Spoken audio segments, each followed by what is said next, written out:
Hi everyone, in today's easy tutorial I'm going to show you how to zoom in Photoshop. Welcome to the channel, let's dive into it. So in order to zoom in Photoshop, you can either click on this magnifying glass icon from the toolbar, or you can press on the Z button on your keyboard, and to zoom in just simply point this magnifying glass anywhere you want and press on the left mouse button.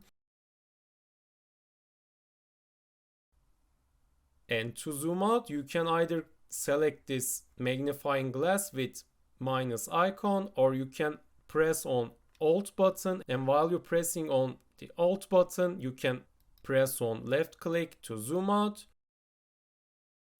To go back where you started, just press Ctrl and 0, and if you are using a Mac, that's Command and 0.